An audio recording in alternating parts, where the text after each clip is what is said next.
দেশের নবগঠিত সরকারকে শুরু থেকেই সংবিধান বিরোধী বলে ডেকে দেওয়ার রণকৌশল নিয়েছে বিরোধীরা। পাল্টা কেন্দ্রের নরেন্দ্র মোদী সরকার সিদ্ধান্ত নিয়েছে তারা কংগ্রেসের আমলের সংবিধান বিরোধিতাকে দেশের মানুষের সামনে তুলে ধরবে। ৪৯ বছর আগে কংগ্রেস সরকার দেশে জরুরি অবস্থা জারি করেছিল যেদিন, সেই 25 জুন তারিখটিকে সংবিধান হত্যা দিবস হিসেবে পালন করবে তারা। गणतंत्र को, डेमोक्रेसी को हत्या करने की खून से लाल हुआ है।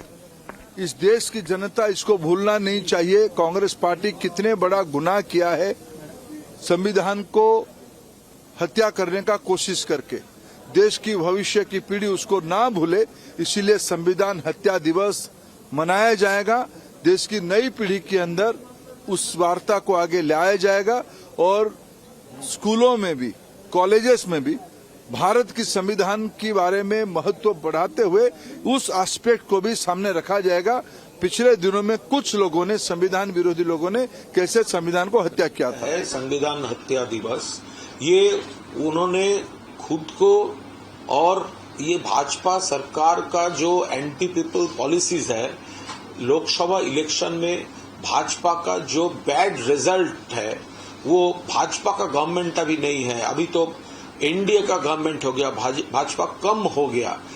इससे नजर घुमाने के लिए पूरा देश में भाजपा का हालत ठीक नहीं है, इससे नजर घुमाने के लिए अभी ये पुराना इमरजेंसी पीरियड का बात ये लोग कर रहे हैं। देखिए, वो समय इमरजेंसी का बहुत तरीके से वो एनालिसिस हो चुका है, उसका क्रिटिसिज्म हो चुका है। एक बार इंदिरा गांधी हार चुका है, फिर देश ने वो इंदिरा गांधी को भी फिर प्राइम मिनिस्टर बनाकर लौट के इंदिरा गांधी आई थी। तो वो जो चैप्टर थे वो इतिहास का एक पन्ना था, और इतने बरस बाद भाजपा खुद को वो उनका जो एंटी पीपल पॉलिसीज है, डिजास्टर्स है, उसका जो बुरा हाल है देश का, उससे नजर घुमाने के लिए ये पुराना कार्ड वो खेलने की कोशिश कर रहे हैं। শুক্রবার ওই ঘোষণা করেছেন কেন্দ্রীয় স্বরাষ্ট্রমন্ত্রী অমিত শাহ। তবে তার ঘোষণার পরেই সিদ্ধান্তটির আড়ালে থাকা কেন্দ্রের আসল উদ্দেশ্য নিয়ে শুরু হয়েছে জল্পনা। প্রশ্ন উঠেছে যে জরুরি অবস্থা নিয়ে গত 10 বছরে মাথা ঘামানোর প্রয়োজন বোধ করেনি বিজেপি, তারা হঠাৎ এতদিন পর তৎপর কেন হলো? একই সঙ্গে এ প্রশ্ন উঠেছে যে তবে কি শক্তি বৃদ্ধি করার বিরোধিতাকে দুর্বল করতেই বিশেষ উদ্যোগ? শাহ যে সময়ে ঘোষণা করেছেন, প্রায় সেই সময়ে মুম্বাইয়ে বিরোধী ইন্ডিয়া দুই শরিক উদ্ধব ঠাকরে এবং শরদ পাওয়ারের সঙ্গে বৈঠক করেছিলেন বাংলার মুখ্যমন্ত্রী মমতা বন্দ্যোপাধ্যায়। পরে তাকে সংবিধান হত্যা দিবস এবং জরুরি অবস্থা নিয়ে প্রশ্ন করা হলে মমতা বলেন, মোদি জামানাতেই দেশে সবচেয়ে বেশি জরুরি অবস্থা কায়েম হয়েছে।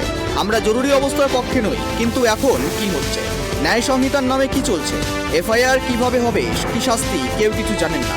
সারা দেশে একটা ভয়ের বাতাবরণ তৈরি করা হয়েছে। শুক্রবার কেন্দ্রীয় স্বরাষ্ট্রমন্ত্রী সহ তার এক্স হ্যান্ডেলে লিখেছেন, 1975 সালের 25 জুন তৎকালীন প্রধানমন্ত্রী ইন্দিরা গান্ধী আমাদের দেশের গণতন্ত্রের আত্মাকে গলা টিপে হত্যা করেছিলেন।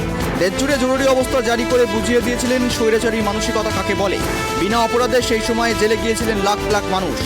সরকার তাই সিদ্ধান্ত নিয়েছে প্রতি বছর 25 জুন তারিখটিকে সংবিধান হত্যা দিবস হিসেবে পালন করা। 1975 সালের জরুরি অবস্থার সময় যারা ওই অমানবিক বেদনা সহ্য করেছিলেন তাদের প্রতি সম্মান জানাবে দিনটি। जून रात को 1975 में जब हमारे संविधान की हत्या की गई थी, वो कभी भी हम नहीं भूल सकते हैं। आदरणीय प्रधानमंत्री मोदी जी ने संविधान को अपने सर आंखों पर बिठा करके संविधान में जो लिखा है सिर्फ वो शब्द ही नहीं, संविधान के जो स्पिरिट है उसको भी जीना है। ये सब देशवासियों को अपील किया है, और जो निर्णय हुआ है ये बहुत अच्छा निर्णय है, क्योंकि हमको एक एग्जाम्पल सेट करना है कि भविष्य में कांग्रेस पार्टी ने जैसे संविधान की हत्या की, ऐसा कभी दोबारा ना हो, इसके लिए निर्णय किया गया है। ये बहुत देश के लिए ज़रूरी है, संविधान के लिए ज़रूरी है। और डॉक्टर बाबा साहेब B.R. अम्बेडकर जी ने जो संविधान दिया है इस देश को, उस संविधान का रक्षा करना हम सबका दायित्व है। और कांग्रेस पार्टी संविधान की हत्या करते हैं और फिर नाटक करता है, संविधान का कॉपी पकड़ के लहराने का नाटक करता है, ये बहुत गलत बात है। और जिन्होंने भी 1975 में जो जुल्म सहा है, उस समय का जो प्रकोप, जो कांग्रेस पार्टी ने टॉर्चर किया है इनोसेंट लोगों को, सिविल लिबर्टी राइट ख़त्म कर दिया है, फ्रीडम ऑफ प्रेस एक्सप्रेशन सारा ख़त्म किया गया था, वो दोबारा ना हो इसके लिए बड़ा कदम उठाया गया। ये बात जिन्होंने संविधान को तहस नहस करके रख दिया, फादर स्टैन स्वामी क्यों गए दुनिया से, बता पाएंगे? हमारे हजारों लोग क्यों जेल में हैं? ह्यूमन राइट एक्टिविस्ट क्यों जेल में हैं? इंदिरा जी के सलाहकार इतने मजबूत नहीं थे जितने इनके हैं, नहीं तो इंदिरा जी को भी कहते कि 352 मत लगाओ, 352 जैसे हालात पैदा कर दो जो आपने करके रख दिया। हाईकोर्ट की क्या टिप्पणी थी हेमंत सोरेन जी के बारे में? पूरे देश में विपक्ष के नेताओं के साथ क्या कर रहे हैं आप? तो खुद संविधान को तार तार कर रहे हैं। मैं हत्या नहीं बोलूंगा क्योंकि इस तरह के शब्द आप ही को सुहाते हैं। गांधी जी 30 जनवरी को उनका असैसिनेशन हुआ, बोलिए गांधी हत्या दिवस, और किसने हत्या की, उसका वैचारिक रुझान क्या था, किन संगठनों से ताल्लुक था, स्वीकारिए ना। आईना सामना रखना चाहिए। चुनाव हार गए तो लगा करे संविधान के चक्कर में चुनाव हार गए।